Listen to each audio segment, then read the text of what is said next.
Welcome to Opinion Havers, a movie podcast for people who can't wake up because they didn't fall asleep. I'm Cody. And I'm Tyler. Tyler, tell the people what they want to hear, you know? Oh, Cody, here's the thing. We watched, I assume that's what you said. You cut out real bad there for me. So, I'm going to assume that you want to know what we watched, all right? Because that's what you always want to know, like a coward, right? You never pay attention to know for yourself. So I got to tell you, we watched Asteroid City. Excellent. Very well done. You nailed it.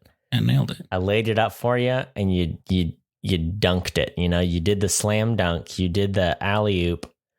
Tyler, it's just a special day. It's a special day when we get to watch a Wes Anderson movie and one in the theaters, you know? Remember that time we saw the other one in theaters? Remember that? In glory days, back when there was an Alamo Drafthouse in Kansas City. I'll never forget that one that we saw together in the theaters. Yeah. Such a special time. Just glorious. And now the Alamo Drafthouse is gone, you know? It's gone. It's dead. Someone else runs it now, and I haven't been since. And I refuse to go, you know? Tyler, why don't you just break it down for us? Why don't you just give us the quick and dirty on this movie? What is Asteroid City all about? You want that quick and dirty, Cody? I mean, I want it dirty, most importantly, but if you can also give it to me quick, then even better. Oh, Cody, I can give it both. I can do both. Trust me, Cody. If it's going to be quick, then you know it's already going to be dirty. All right. Here's what, let me tell you, Cody. We join the Schwartz man, all right, as he travels out into the wilderness with these children of unknown origin, all right? These children of unknown origin with the Schwartz man, they're out here, they're in the desert.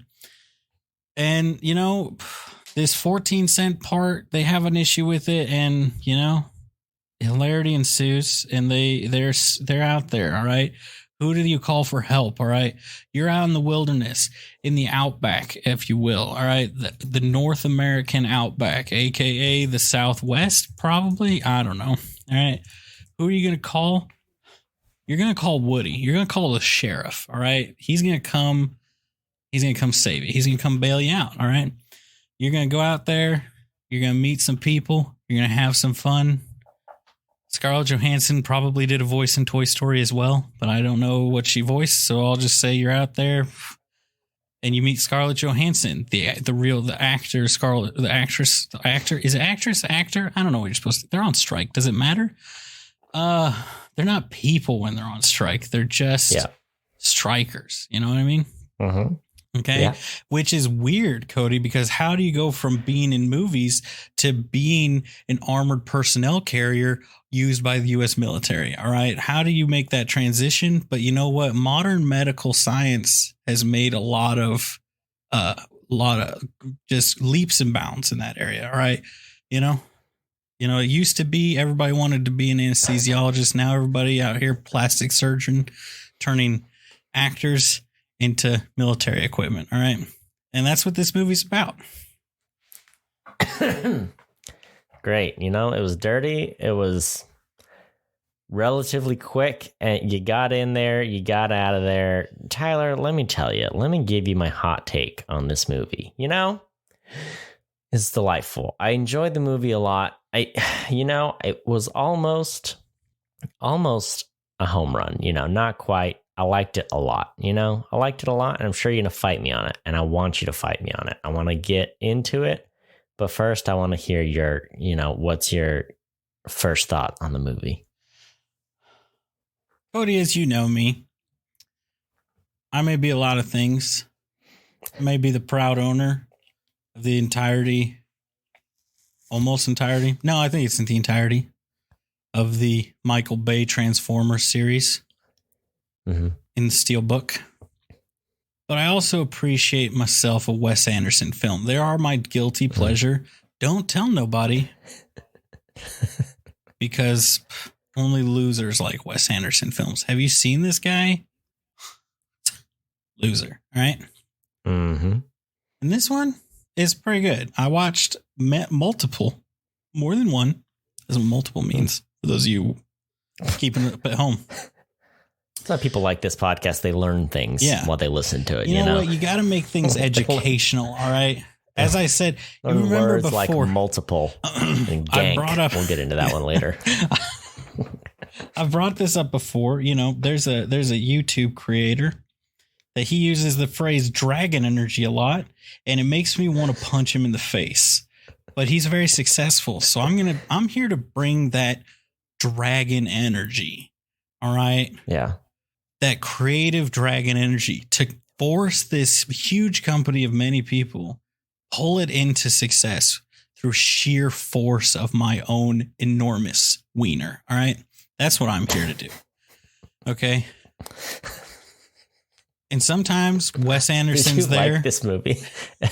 So far, and I enjoy Wes Anderson. That you like Wes Anderson movies in general. If I need to what do you think about this one?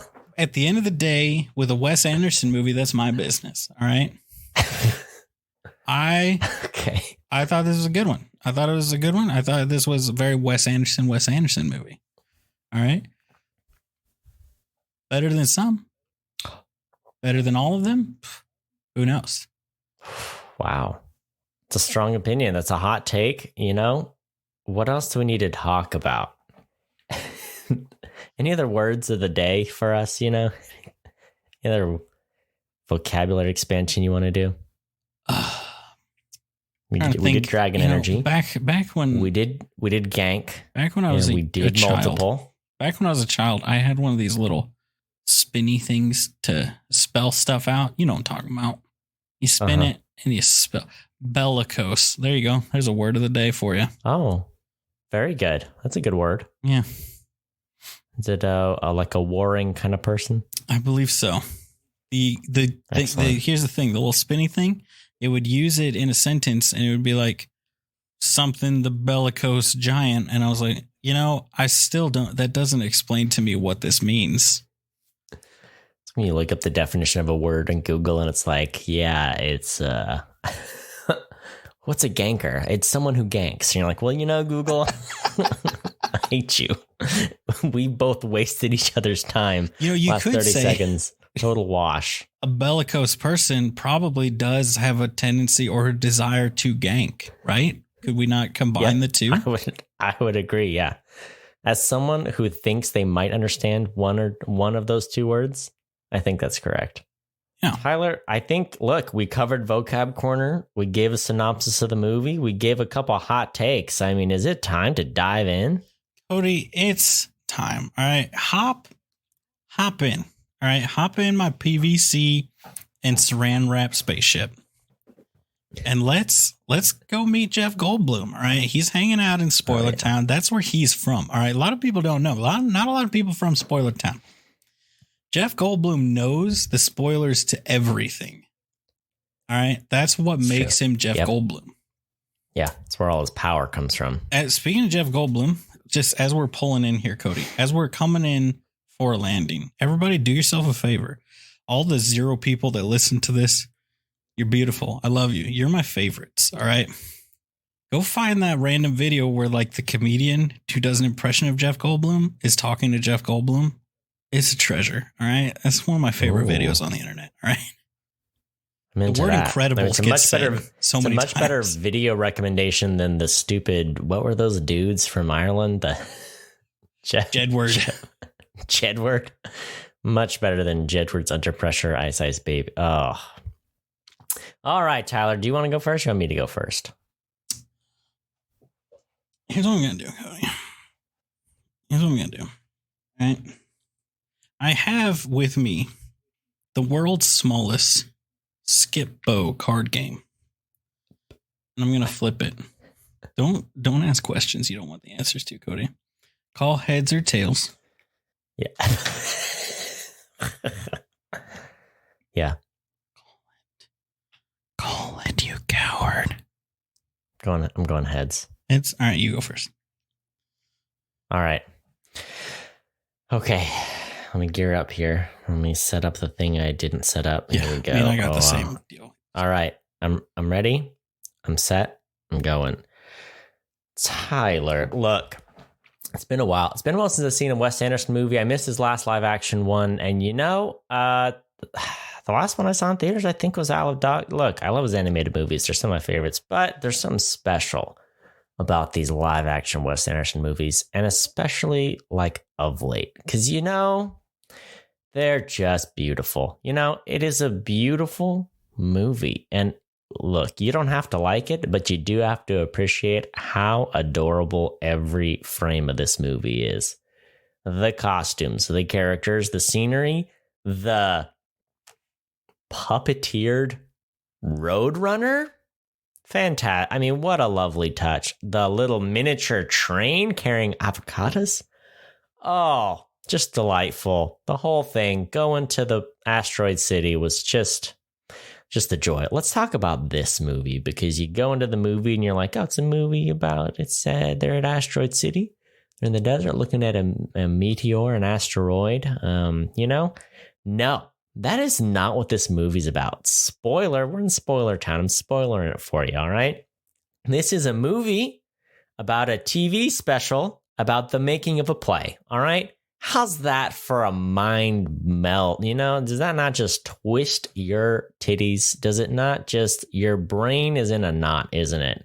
Yes, it is. Oh my goodness. A movie about a TV special about making a play. What is this?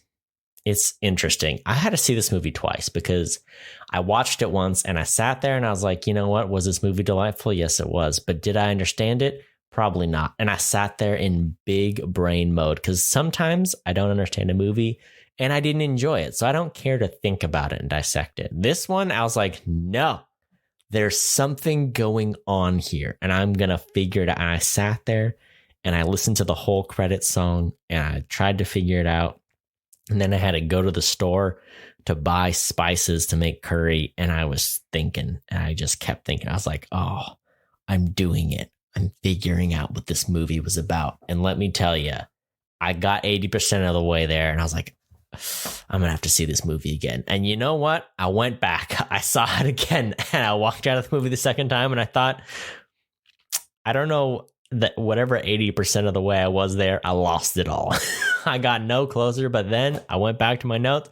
I think I figured out what I thought I hadn't quite figured. I'm right there. And then I read a Wes Anderson quote. Oh, I'm going to read it to you later. And you're going to be like, oh, all right, well, nobody knows, but I know, I'm telling you, I know what the movie's about, but I need to talk to you about it. All right. We need to discuss it. Let's talk about my favorite bits of the movie. Number one, everything to do with the sets. Number two, oh, the alien song. Oh, the little boy, he makes a little alien song, Montana. He's a real man. He's a real man's man. And when a child writes a song about an alien, you learn the chords to it and you back them up. You get your band, you get the washboard, you get the banjo, you get the guitar, and you back this man up, all right?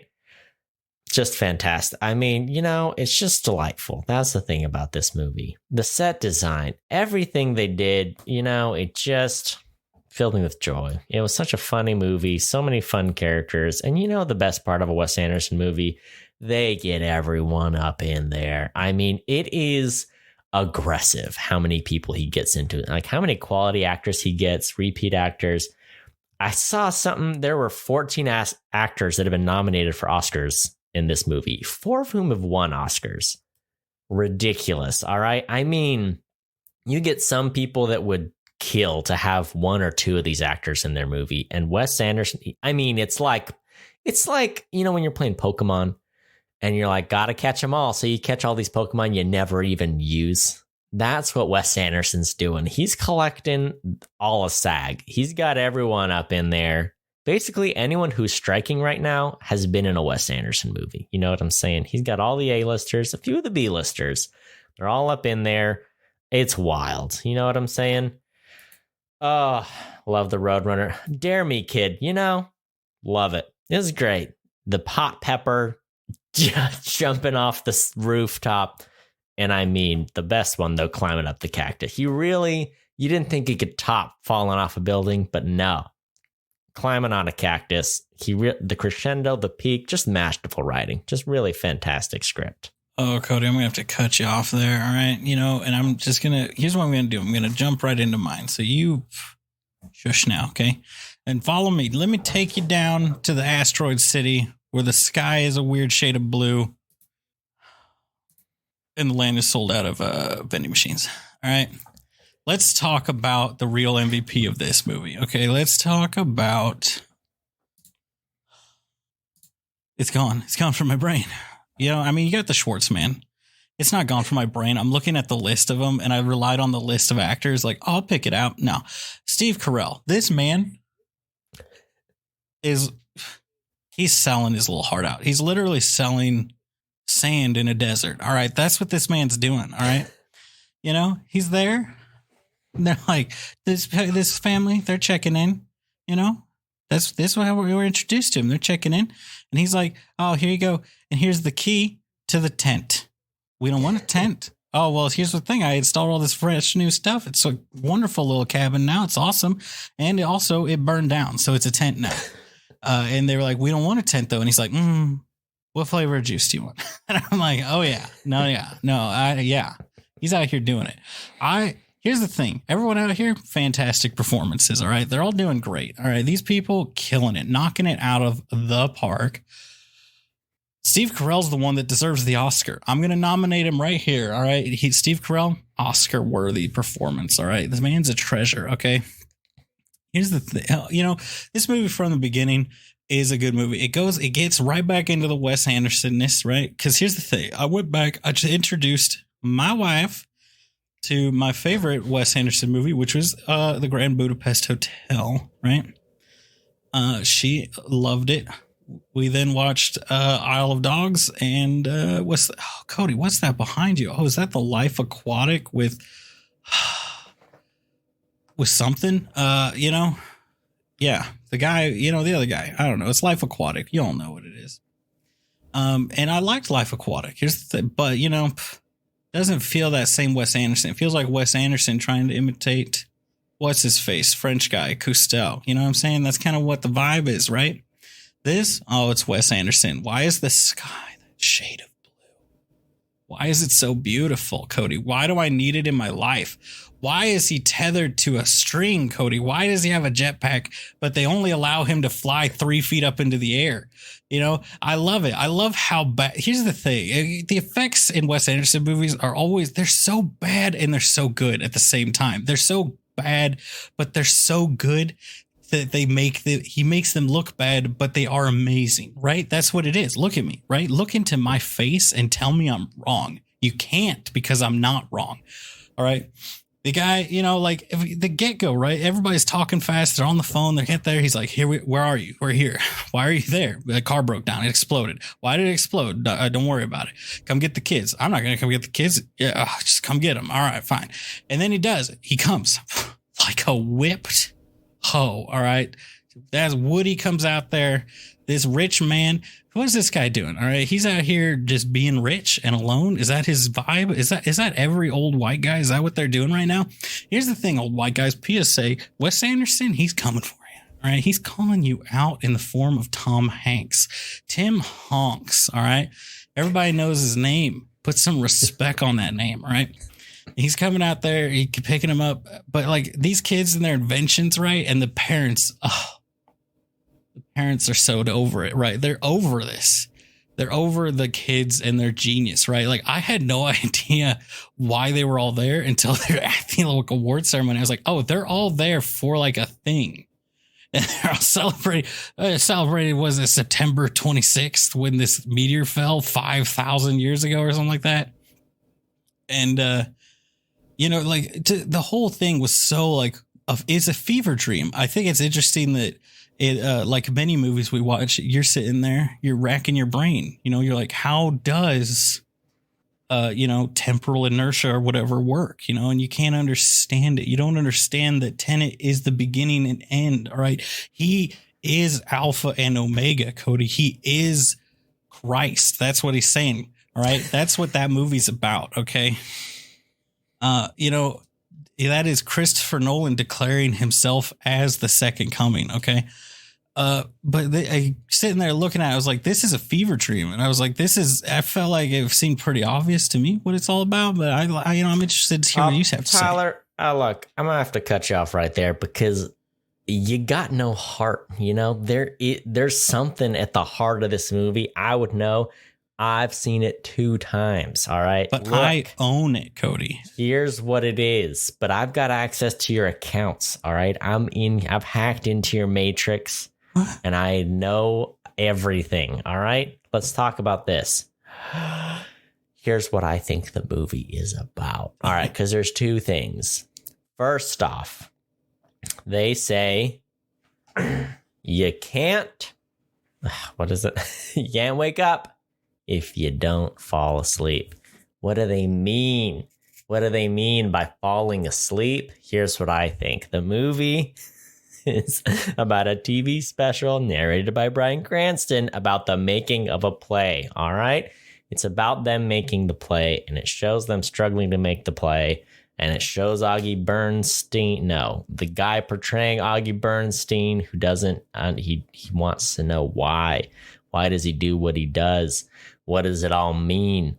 Here's the thing. I think the act of creating the play and becoming characters is like the sleeping, and life isn't worth waking up if you don't have that, if you're not engaging in creativity. And here's the other thing I think it's about. All right, are you ready? Augie is always like, I don't know if I'm doing it right. And he's talking to his director and he's asking why he's doing things. He's like, I don't know if I'm doing it right. But you know what the director says? He says, you've got it. You've got the part. You're doing it. You know what's going on. You'll play it right. It'll be all right. Even Jeff Goldblum is like, here's what I think the alien means. And they're like, is that real? It's like, that's what I think. I don't know. Nobody knows. The question behind the movie is there a meaning to life? And that's the point of the characters in the play in Asteroid City. Their world is shook, all right? An alien came down from heaven, all right? Tall and skinny. He's 6'7", all right? He's out here.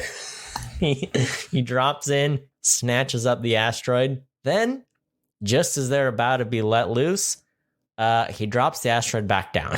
He's like, you can have it back. I'm all done with it. Thank you very much. And he leaves, It shakes the world, except for some of the characters. Some of the characters are like, just another Tuesday. It's just September 26th. What's the big deal? Here's my point. This is what I think the movie is positing. Is there a meaning to life? And the answer is a resounding maybe. Either way, just give it your best shot, kid. And I think that's the point of the movie. It doesn't matter if you know or don't know what life is all about. Just give it your best effort. Just like he's given his best effort to be Augie, even though he doesn't quite understand the character, he's still doing him justice. He's still doing a good job. And maybe it doesn't matter if there's something more or not. What matters is that you're doing it. You're out here lifing it up. Now, I've given you my spiel. And and you've been digesting it. And I can see in your brain, you're like, doesn't matter. There's a roadrunner. But let me tell you this. I have an entire paragraph quote from Wes Anderson in IndieWire. I'm going to read it to you. And it may just kind of discredit everything I just said. So here we go. Okay. This is specifically in reference to the you can't wake up if you don't fall asleep sequence. All right. When they're doing the acting exercise and some guys are sleepwalking and they all burst out and say the same thing. All right. Here's what he says. Keep in mind, this is related just to the scene, not to the whole movie. Wes says, I'll do my best Wes Anderson impersonation. Are you ready? The scene itself comes out of this acting class where they're doing exercises. What you're doing in an acting class is quite abstract because you're taking it out of character and instead you're going into something to test your instrument, to train yourself to do something that a text will require of you, but you don't know what the text is. They're inventing a kind of acting exercise, but they're also meant to be trying to help this playwright break through a sort of block he's got in his script. He has something he's envisioning, but he's not sure what it is. So he's looking to this company to workshop it with him. Then this kind of thing bursts out of them. That was sort of the context of the scene, but what actually happens in it is still something that happens spontaneously between you and a pencil or a typewriter. You're waiting for the thing that is also beyond your control to suddenly happen. I will say there's a theatrical kind of reference to it, but I'm hesitant to say it. At some later date, I'll say it. It's something that has been adapted. It'll be more interesting at a later date. Actually, when I do tell you, then you'll see it and it'll be interesting. Better to let it simmer for now. Wes Anderson's a little tease, all right? He's out here saying, I know what it all means, I know what it all references, but I'll never tell. Oh, but it's an adapted work. But no, it's better this way. He's never going to tell us anything, all right? Anyway, what do you think? It's interesting that you asked me that, Cody. And I'm so glad that we live in a country where you can ask such questions. You know? Oh, yeah. And that where you have the freedom to posit these kinds of questions. All right. Here's the thing, Cody.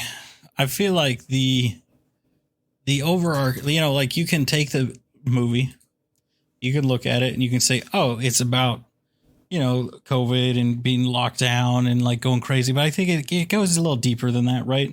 To what quarantine and all that kind of, I think, probably brought out, especially in a lot of these kinds of people, like a lot of the creative types, right? Where, like these guys, they live their life in such a way. And a lot of people live their life in this way where it's like, you're on to the next thing. You hit your goal. It's the next step. It's like all the, you're constantly moving forward. You're moving, you're grooving. It's on to the next thing. You're busy. You're missing stuff, but it's fine. Whatever.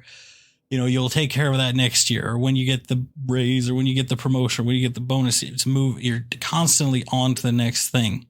And one thing, right, that this did, and that's what a lot of these people are. They're all people that are distracting themselves from issues that they are having. Everybody in this movie is like that. They're all using the busyness of their professional or personal lives to distract themselves from their own internal issues, both at all three layers of it. Right.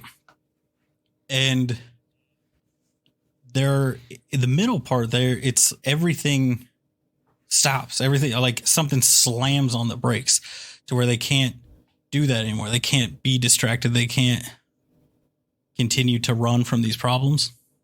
And I think, I know I kind of felt that for a little while with the pandemic. I know a lot of people struggle with that, where it's like, oh, now I can't, I can't go out and do all this stuff. I can't run from it. So I think that's like the bigger picture, I guess you could say, more so than just, oh, it's about, quarantine and pandemic and like what it's like going stir crazy. But it's more than that. It's not just the going stir crazy. It's you've used this hectic life that you've built around yourself to insulate yourself from problems in your life. And now you're forced to deal with it. Because you see it with Augie, right? And you see it with, I don't know all their character names. Hold on. Let me switch over here to IMDb. That'll give me the character names, shout out IMDb. Augie, Midge, Stanley, General. It's General Gibson, but I was reading it like they're all first names, right? They're all like just moving from one thing to the next, and now they're all forced to just kind of be here, right? And like even Conrad is like constantly moving forward. He's the playwright, right? Edward Norton, constantly like writing, moving forward, doing stuff. And then he hits writer's block, which stops him. And you see the different ways that people deal with it. Like some people don't deal with it very well. But most people, eventually they work through their problems. Like you get even like Montana, who was kind of a bit part, right? But you see little flashes of him in the, like him looking, almost longingly at those dirty little plots of land that Steve Carell is trying to push on people. It's like, well, you don't really buy the land, it's a loan. And then after like 100 years or something like that, it matures and you get the land or something like that. And I thought it was very interesting, all these people dealing with so many different issues, right? In their own very different ways, but all kind of coming out of it, coming out the other side better, right? And there's references to people who are like, oh, well, they had it all figured out. They were living their best life. You know, like there's references to Augie's wife, who is, I believe, it's Margot Robbie. They have like the outside of it, you know, when he's on the balcony and she's in another play, and they like rehearse their scene, you know. And that part, I'll tell you, man, that you talk about going from like, oh, this is kind of like a funny comedy that makes you think a little bit, to like that's a moment right there when they do their scene, right? And I just thought it was interesting. It felt like there was more meaning behind this than most of the Wes Anderson movies, right? I don't know if you've got that same feeling, right? But it felt like I felt it was very heady. Yeah. Like it was like, no, I've got a point to make. I have a lot of ideas to express. And, you know, there was a lot more going on with it. And I think part of that is because it's a movie about a television special about the making of a play, you know. Yeah. All those layers add complexity to it and make it like a more. Yeah. And I mean, like I like interpreted a lot of it to be like Wes Anderson, probably how he almost internally dealt with a lot of this stuff. You know, where you get like the playwright that's like, I don't know what to do next. And then this comes up out of this, you know, this writer's block stuck moment. And so it was interesting because, you know, especially coming from like Life Aquatic and Isle of Dogs, which, you know, don't feel like that deep of movies. Like they're just kind of funny or they're, you know, kind of weird. But and then you come to this, but I mean, I liked a lot of it. I definitely felt that this, like I said, it has a lot more to say. But like you said, that the message isn't that, oh, well, this is, you know, how you do it. It's like, well, you know, like, you know, I feel like you kind of nailed it when he was talking to Augie, or the guy who plays Augie. I don't know. It just says Augie. But that him when he's playing the actor in the he's like, what does it mean? And it's like, well, you're doing it like you're fine, but you're trying to do too much, or like you're trying to make it more than it needs to be. Just do your best and it'll be fine. You know, like you're in it, you're doing it. There's no like, oh, well, maybe I should rework the characters. Like you can't go back and rework your character. Like as a person, you can tweak it, you can change it, but like, it's not like you can be like, oh, I don't like how long my legs are. So, you know, like, I don't know. Like you can't rework the core of you as the character. Right. I also just I kept expecting so much more. Just as an aside, I expected so much more from the Montana teacher love story thing. And then just nothing happened. And I was like, what the heck? Jam packed full of all these characters who you can, you know, you can't pay off all their stuff because there's so many characters in this movie. Yeah. You know, it was interesting. This one is marked as a romance movie in Google. And I was like, what? And then the more I thought about it, the more I thought this really is start to finish. Every little side story is about a romance, right? There's Montana and the teacher. There's Augie and Midge, and then there's Augie and Midge's kids as well. Yeah. Well, so it's not Augie and Midge's kids, right? It's Augie's kid. It's what's his name? Clifford. Is that his name? No, Clifford's the Dare Me guy. Woodrow and the little Girl Scout that's obsessed with Midge. No, because Midge doesn't have a kid there. No, she's there with her. That's her daughter. No. She's just there. Okay. No. There's the redhead girl who's obsessed with Midge, but Midge has a daughter. It's the girl that Brainiac kisses. Remember, because she's next to Midge eating at the diner when Augie takes a picture of them, and Brainiac is there with Augie as well. Dude, I saw this movie 2 times. Look, but I own it, Cody. So, you know, like you can and he's trying to decide, right? They have the moment, they're in the telescope, they're trying to figure out the star dates or whatever. And then they're trying to decide what they're going to project on the moon as a signal to the alien. It should be something really meaningful. And at the end, he puts their initials and then he kisses her. Yeah. Because what does it matter? Because I like the moment at the end, exactly. Right where he flips over the meteorite and he's like, it's been inventoried. Like the guy, he was just there to inventory the rock, man. Like he's like, I just work here, guys. I don't know what you're all doing here. Are you worshiping the rock? I'm just gonna snatch this real quick. I'm gonna slither on down here. I'm gonna gank the rock. That'd be correct? I don't know. Sounds right to me. And then he just drops it back. Can I just say, Cody, I love that Jeff Goldblum is credited as the alien when it's all like the alien is 99% a stop motion little thing. And then it's just him in a costume in like a 2-second. Oh, I don't know. What's the alien one? I don't know. Yeah. Yep. Exactly. Love it. And that was honestly one thing I loved about the movie too, is like it shows all the credits at the start and all the characters. And like, oh, this is such a fun movie. And then the very last credit and Jeff Goldblum as the alien, you're like, oh, we're in for a treat. This is going to be good. So when Tiffany and I looked up the movie to read it first, it just had the cast. It didn't say what each person was playing. And I was like, all right, let's have bets right now. Who's playing the alien? Is it Jeff Goldblum? Or is it Bryan Cranston? One of them is the alien. One of them is the narrator. I was like, guarantee it. And I was like, who is it? And I was like, I bet.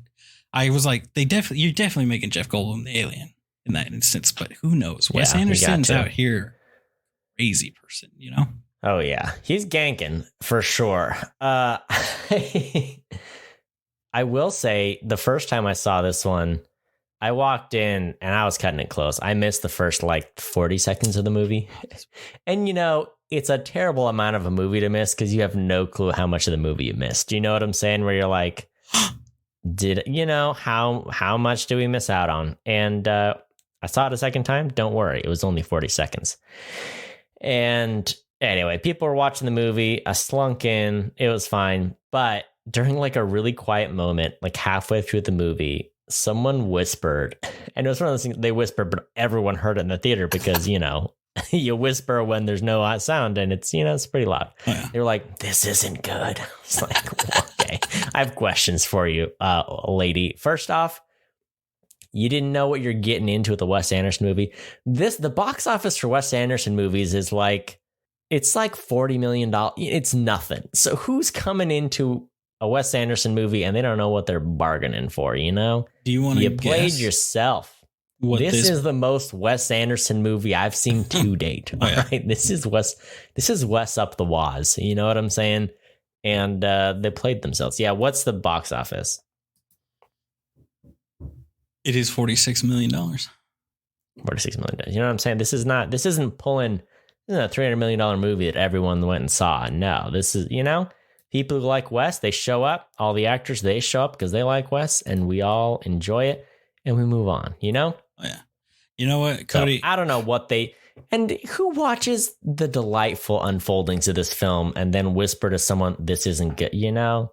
I know that I can see. Rude. Well, I don't know. I mean, like, I can see people not liking this because it's like, if you don't like his style, but it's also like, but you also don't like puppies, rainbows, and cookie dough. You know, like that's what I'm saying. You know, like you don't like happiness. Is like, the audience, it was a pretty good audience. They were enjoying, you know, they were laughing at the bits, and, you know, there were a lot of people enjoying the movie. So it wasn't like an awkward showing where there were like 12 people and I was the only one enjoying myself. Like there were giggles, there were laughs. I heard them, and it was decently full. Cody, let me ask you something here. Hit me up. Did you see the Edward Norton, Jason Schwartzman makeout scene coming? Did you see that coming from a mile away? Because not even a little bit, because the whole intro is he's like, not now, you know, like, don't send him in. And it's like, oh, so this guy's like a stranger. And then he rolls in and he breaks the window and it's like, all right, I'm figuring out this character. And then it ends in a kiss. What? Hollywood, baby. What was that whole thing? Yeah, that's true. I feel like someone we haven't, like 10 years from now, we're going to find out like that's Wes Anderson trying to, like, in his own little like weird way, expose someone heinous in, you know, Hollywood. Right. Like he's trying to be like, Like, It's probably a sneaky way of telling Jason Schwartzman he's got a crush on him. It's like, maybe that. hey, guy who's been in almost all of my movies for the last 20 years, who's written movies with me, this playwright is kind of like me, and you're kind of like you. And anyway, we share a little kiss. Like, you know what I'm saying? Here's my theory, all right? Who's the other guy that's not Jason Schwartzman that's also in most of his movies? Bill Murray. No.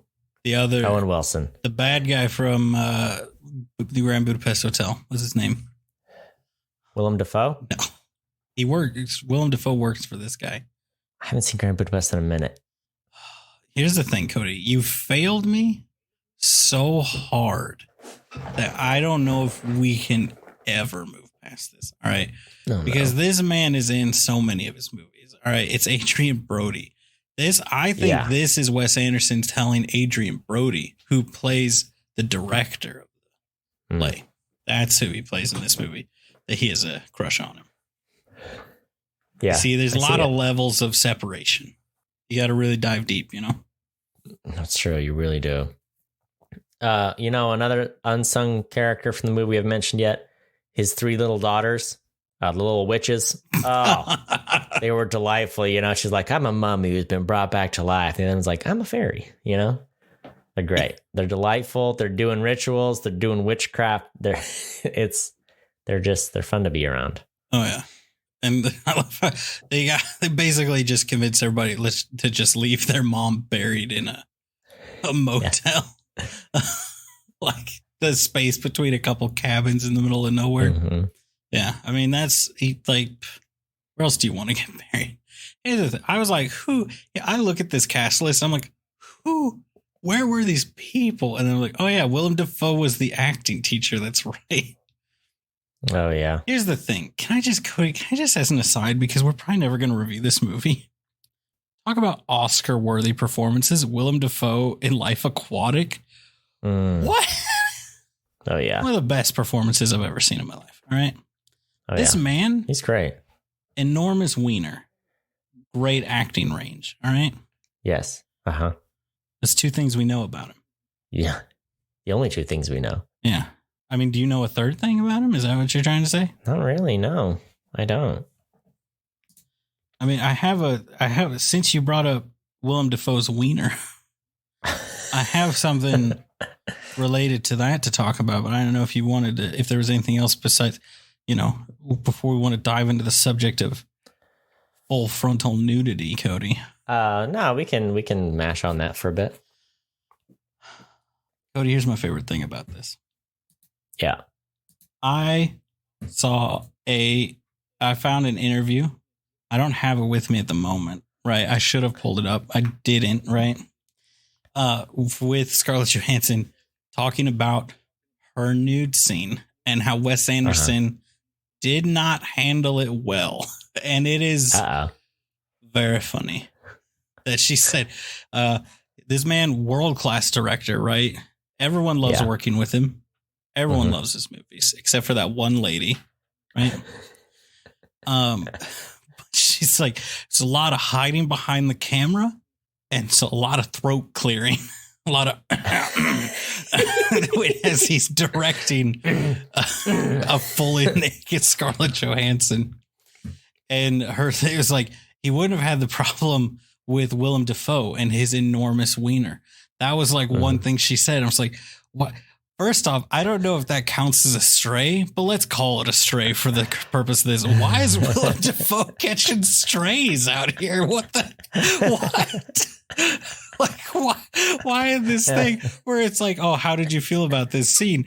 It's like, well, Willem Dafoe, huge. Anyway, Wes Anderson, yeah, he's kind of a nerd. Okay, which is funny because that's exactly how Augie plays the scine too. Like, she's like, I do a nude scene. Do you want to see it? And he's like, did I say yes? Did I say anything? You're like, oh, yeah, there you go. Yes. my mouth didn't work. Oh, man. Yeah, about that, some trivia. Originally, the movie was rated R for brief graphic nudity, and they appealed it, and bing, bang, boom, they got the PG-13. It was, as far as, like, random graphic nudity, it was a weird one because it was out of focus, and I wonder if they, like, I don't know. I'm assuming it was always out of focus, right? And then they put it in assuming they get the PG-13 that they still had to appeal it? Because if it wasn't out of focus, it would be an R, right? Automatically? Anyway, I don't know. I think it depends. Here's the thing, right? The nudity question. I know a bit of it, Cody, because the defining factor, right, is it sexual or not? That's a good point. Yeah. If it's sexual, it's an R rating. If it's not sexual, not an R rating. Then it's PG-13. Then you get, I think it's something weird like 4 nipples gets you an R rating no matter what. That's how you can get the 3-breasted woman in Total Recall and still get PG-13. But that is sexual because she's a prostitute. So I don't understand. Well, the other thing you're forgetting, Tyler, is that the MPA is made up by parents, and you can only be in it for so long. And the rules are whatever they say is allowed, that's what's allowed. So it's a rotating cast of human adults with children of a certain age making up the rules. So it's not like the rules have stayed the same. They change. So let's talk about the MPA. Yeah. Sorry, excuse me. It's the MPA now. All right. They dropped the AA. It's single A. Show some respect to the random group of moms that make up the arbitrary rules that we rate our movies with. All right. How did a bunch of moms swindle the country into letting them decide what films get rated? All right. And why are they never handing out this NC-17? Why do I never see NC-17 movies in the theater, Cody? That's what I want to know. Looking hard enough, you know? Right. I don't think you're legally allowed to show it unless you're in art house cinema. Like, look, all I know is that there's a sign. Weird thing about it. There's the sign. Yeah. It has NC-17 at the It is bottom. a rating. Yeah. They never have them. Yeah. Well, what's funny is some of the old NC-17 movies when it first came out are like, there's a gay man, we had to rate it NC-17. You're like, what? Hold on. That's the reason? Anyway, so it's, it is what it is. One day, I might have an NC-17 movie on my list. I don't know if I do. No. But it's the one that's it's rated R because they're gay, not because it's worse than any other R-rated movie you've ever seen. So there you go. The rules, they're real consistent. They're real good. It's working. Here's my thing. The only thing that is really good at it is the IMDb Parents Guide because it tells you what goes on. It's, and it's not always right because some people, but they'll give you 1 through 10 and they'll be like, anyway, this happens, whatever. See it if you want. And that's what I use if I'm ever like not sure if I want to dive into a movie's content. And that works so much better than a rating that says, someone smokes in it, someone swears in it. You're like, how much swearing? How much smoking? Or is it reefer? What are they smoking? Is it, And here's the other thing I've noticed about the MPA. Sometimes there are movies that are like, it's rated R for this, but then it has like a PG-13 level of like everything else, but that's not listed. It's not rated. I don't know. It doesn't make any sense. All right. It's bad. And let's talk about this. Unless you're watching the trailer of the movie or looking at like the theater's movie poster, it's really hard actually to look at a movie for what it's rated for.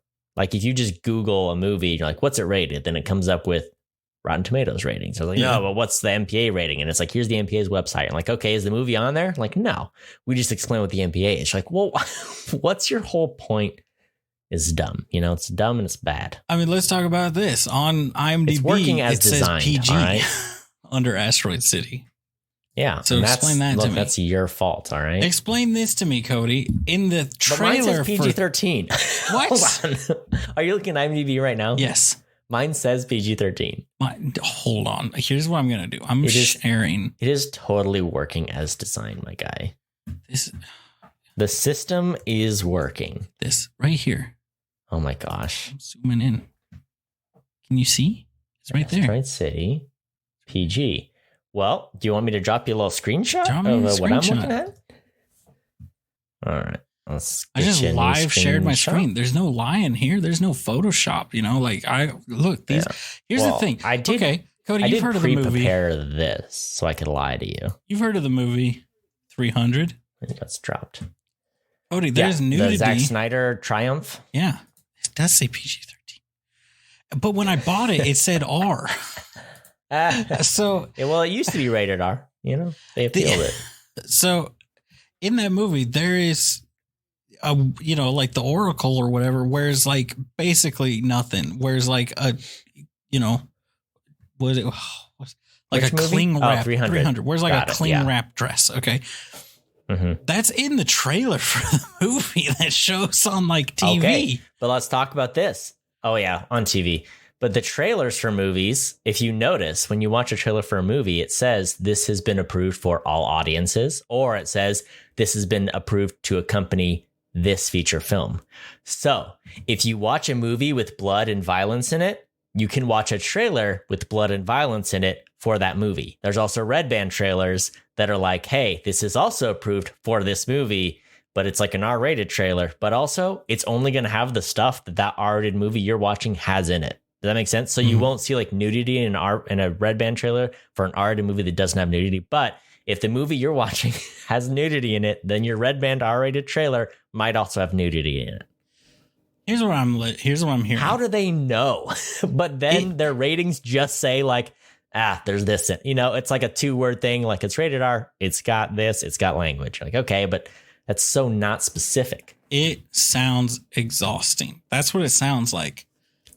Have you ever gone to the Common Sense Media ratings? It's like the IMDb one, but not helpful at all. They're like, well, this person, they kiss someone they're not married to. And you're like, well, oh yeah, I love those ones. I'm not interested in the morals of I just tell me what it is and I'll decide if I'm going to watch it.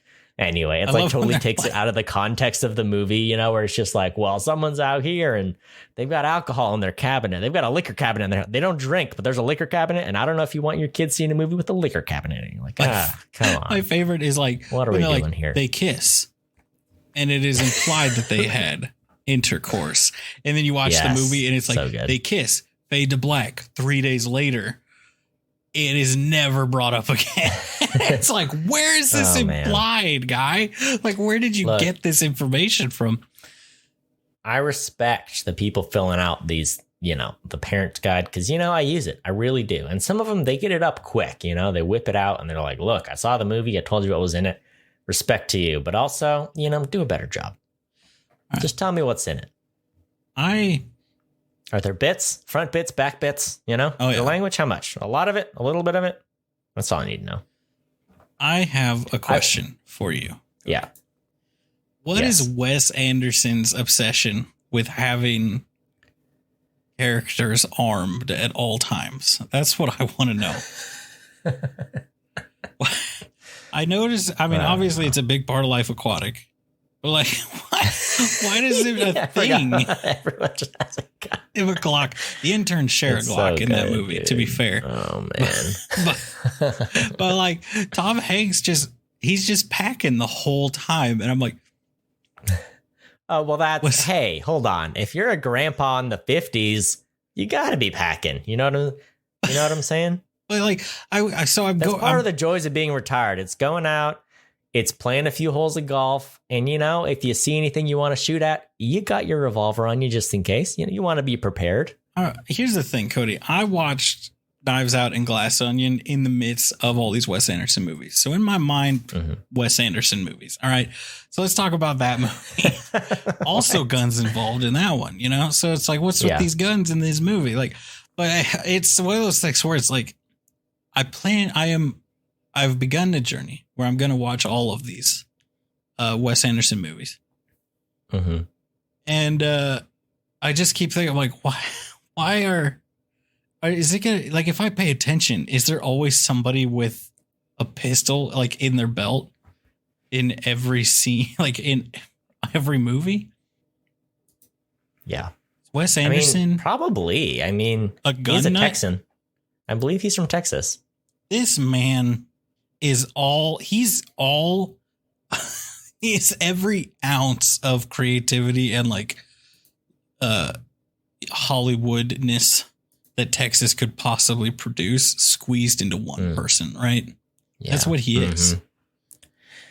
Look at him. Tell you, I'm flipping through the screenshots of the movie and I could just do this all day, What an excellent film, Just everything is framed so meticulously and the colors are so beautiful and there's people looking into camera and there's people looking away from camera and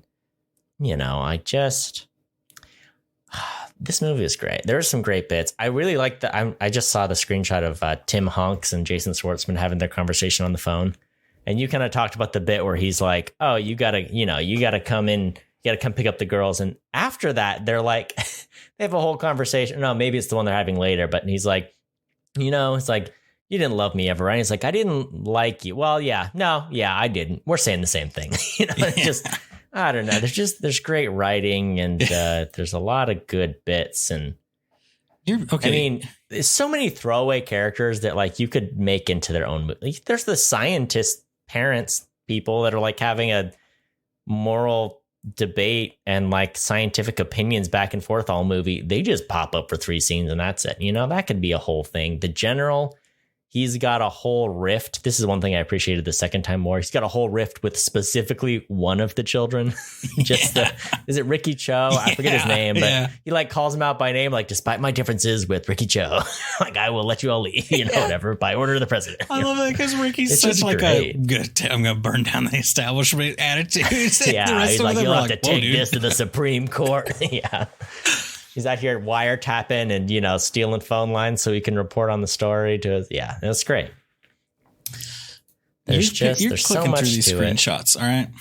Did you see the one of Wes Anderson out in the desert? Yep. Oh, yeah. In an antique chair in a full white suit? What? Oh, yeah. It delighted me to no end. Look at this man. This man is so much nerdier and also cooler than I'll ever be, and it just... Yeah. Oh, man. I accidentally clicked on the trailer. Ooh, that was close. That was a lot of sound right there. That's how they get you, I don't know. I don't have that much more to say about the movie other than I liked it enough to see it 2 times. I think maybe it was just like 3% too heady for its own good. I wanted it to wrap up just a tiny bit more because my favorite Wes Anderson movie, and I think most people's favorite, it's the most awarded of his films, is Grand Budapest Hotel. Mm. And it has all the charm of a Wes Anderson movie and the heart of a Wes Anderson movie, but it also has like this really beautiful story that like wraps up, neatly as well. And that isn't always the case for his movies. There are some that are kind of more linear, like you talked about Isle of Dogs, pretty straightforward, but a great movie. This one, it gets so in the weeds at times. I wish it was just a little bit neater, but it's all, the characters are wrestling with these questions and there isn't like a super direct answer to any of them. I really appreciated it. It's also like, man, if you just made the Asteroid City part, like the colorful fun part, you could have made that 20 minutes longer and had just as good a movie, if not, I don't know, I would say better movie, but like it could have just been like a fun ride the whole time. I won't knock it for adding the other stuff in too, because it made me go back and see it a second time and it made me really think about the movie. It's just, that's my only knock on it. Other than that, I loved all the characters. I think really cool movie. I missed French Dispatch. I'm excited to go back and watch that one. I've heard people like that one as well. Even like, I think the diehard Wes Anderson fans loved it and everyone else was like, it wasn't Grand Budapest Hotel, which it happens. I don't know. I really like this one. I'm excited to go back. Like you said, I've seen maybe half or a little more than half his movies. There's still a handful I haven't seen. So I do want to go back through and see some more of them. But, just a delightful film. Great project. I can't recommend it enough. That one lady, he got your $12. So you're the sucker in this scenario, Yeah, you're part of the 46 million, so suck on that, nerd. I liked it. Right before I watched it, I actually saw like a ranking of all the movies and they put Asteroid City at number 1. And I saw that in more than one where they ranked all of his movies. And it was always like Grand Budapest Hotel was usually like the second one. And then this was the thing, but I think that's largely due to recency bias and like SEO, right? But Grand Budapest won all the Oscars. Yeah. And this one's not going to win the Oscars. It should for like things like costume, set design, production design, maybe director, but it's not going to win Best Picture, whereas Grand Budapest, because it was such a complete film that also had all the Wes Anderson style to it. It made it like such a unique and awesome thing. I just don't think this one's quite there, but it'll definitely be around at the awards, but it's not going to, just like French Dispatch didn't do that well at the Oscars. It might have got 1 or 2 nods, but anyway, I think Grand Budapest is the king of the Wes Anderson movies, in my opinion. And it'll be a while before it gets dethroned. It's going to take a really special project, I think, because that's such like a complete film, Yeah, and I feel like Grand Budapest Hotel is like, it is. Here's what I think the strength of the Grand Budapest Hotel is, right? I think, when you watch a Quentin Tarantino movie and you're like, this movie probably it's not trying to tell you anything. It's literally just, they're having fun making a movie. And they made a good movie. It could be not a fun movie, but you always you feel how much everyone involved in that loves making movies, right? I don't know if you get the same vibes. Yeah, but that's why I feel like the Grand Budapest Hotel had that same, like, you felt like everybody loved making every minute of this movie, and it had the Wes Anderson style on it. So I feel like that's why it is still a number one for me, is that this one doesn't quite necessarily have that same oomph behind it, like you were saying. But it's still like, I think this is up there in like peak. I would say they're on par as far as like perfect examples of his style of movie and like perfect executions of it. I just think that one felt like it felt like they had a lot more fun making it. And, like it was much more of a passion project, whereas this was much more of I honestly think this movie was born out of Wes Anderson himself dealing with a lot of that stuff, like what I talked about earlier. And, the movie kind of built around that. Yeah. I think what's kind of interesting, I was running through his movies because I know he's a writer-director, but I noticed that Roman Coppola co-wrote this with him. And so I was going through all his movies. I don't think he's written one by himself. He always works with someone. His first few movies, it was Owen Wilson. He's done a few with Jason Schwartzman. He's done a few with Roman Coppola now. He's done a few with Noah Baumbach, who also wrote Barbie. He did Life Aquatic as well. But I do think there's something to say about some of his best scripts are based on material, like Fantastic Mr. Fox is a Roald Dahl book. And then Grand Budapest Hotel was already a novel, and then he adapted it. So I don't know. I just think there's something to say for like, if he can take a hold of a work that exists and is complete and be like, okay, let me put my, whole style into this. I think he kind of benefits from that. That's the only thing that's missing for me from like this kind of a movie. His style it brings that storybook energy to anything, right? Like I was showing Tiffany all of the AI generated like trailers for movies made by him. Yeah. And I was like, I would watch the hell out of a Lord of the Rings made by him. Like I would watch a 27-part movie, like series for Lord of the Rings by Wes Anderson. Are you kidding me? Like, oh my gosh.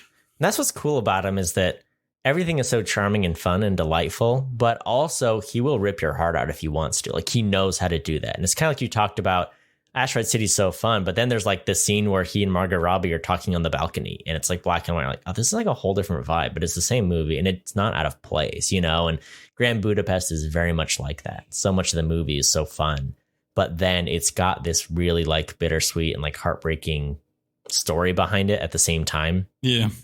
And so, it takes a really strong director to be able to do something so fun, but also to understand, hey, if I need a really serious scene, so I think he could adapt something like Lord of the Rings, where it's like, oh no, he'll still, your favorite character is going to get murdered and you're going to feel awful about it, but we're going to have a lot of fun all the other scenes too. Yeah. But I mean, like, it's going to be like the big fight scene is going to be ridiculous, but then, spoilers for Lord of the Rings, Gandalf falling into darkness, into shadow, as they say.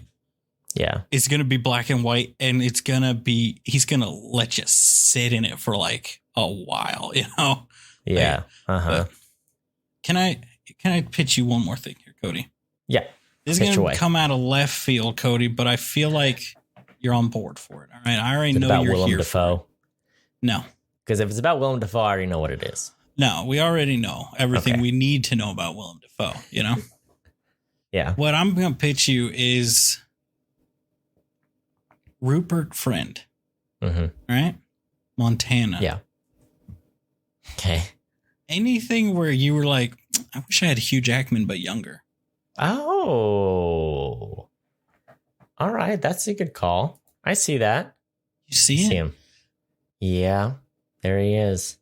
Oh, he is. Yeah, no, that's a good call. I will say one other thing that was kind of fun about this movie was that because it's about a movie, about a TV special, about the making of a play, you see everyone playing their characters in Asteroid City, but then you also see them doing the play stuff in black and white, and you see them as different characters when like the writer is meeting with all the actors, be like, hey, can you guys just do a scene for me so I can get ideas? Like, it's really fun to me to see an actor doing 2 or 3 different characters in a movie and just seeing their range. Like Jason Schwartzman did that because he's doing his little part and then he's himself and then he's Augie in the play is what, like, I don't know. I love seeing actors' ranges and being like, oh, right, that is not you. That is your character, but you can also be a different character. It's just a lot of fun. Yeah. And Rupert Friend's a perfect example because he's a cowboy in the play.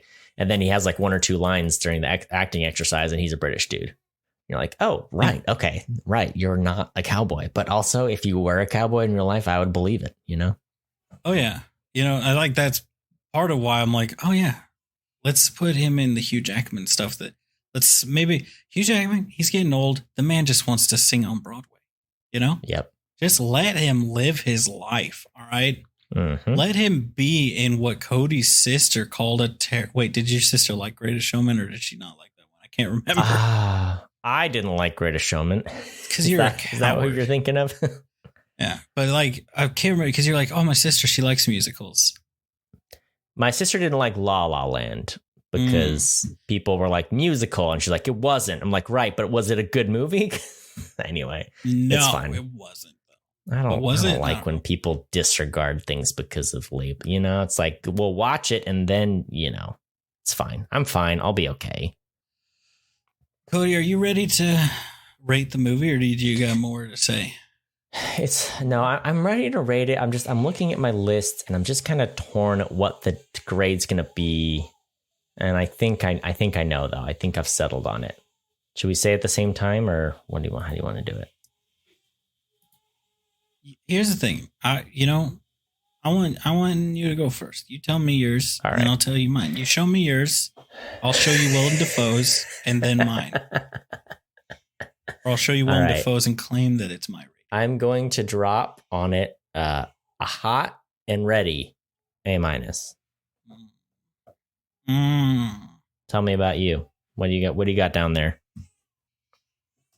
I want, in my heart of hearts, Cody, in the heart of the cards that is inside of my own heart, I want to give it the A+, but I just feel like you say, like, there's something about it. It falls just shy. Mm-hmm. You know, like I said, I think the thing that makes me like it a lot, for one reason, is the fact that it's so heady and it is like so metaphorical in some of its stuff, right? Is almost what holds it back. Where you take something like Grand Budapest Hotel or even Isle of Dogs, where it's like there's not really a lot of metaphor to it. It's just a story. It's happening, you know. So I'm gonna just do a flat A. Just do a flat A. Just giving it I respect it. I respect it. You know, as you would say, a 95%. Or a 92 or whatever. As I would say, 100%. Because we all know A+, that's when you did the extra credit. That's when you went above and beyond. Yeah. You're out here saying A+ is a perfect score. I'm like, then how do you go above and beyond, Cody? That's a good question. That's A++. Well, now you're a fool. Now you look like a fool, Cody. Now you look like a fool because you're saying that kind of stuff, you know? Tyler, It's been a delight, you know. For the people out there listening, we thank you. You know, if you are the person or you know the person that whispered they didn't like this movie, I want you to share it with them, you know, share the episode with them so they can get called out nice and proper. And you can reach out to us, you know, just scream into the void. We'll be there. We are opinion havers. And until next time, watch movies and have opinions. Can you believe that Steve Carell's part was supposed to be played by Bill Murray, but he got sick with COVID or something, so they had to swap him out for Steve. Aren't you so glad?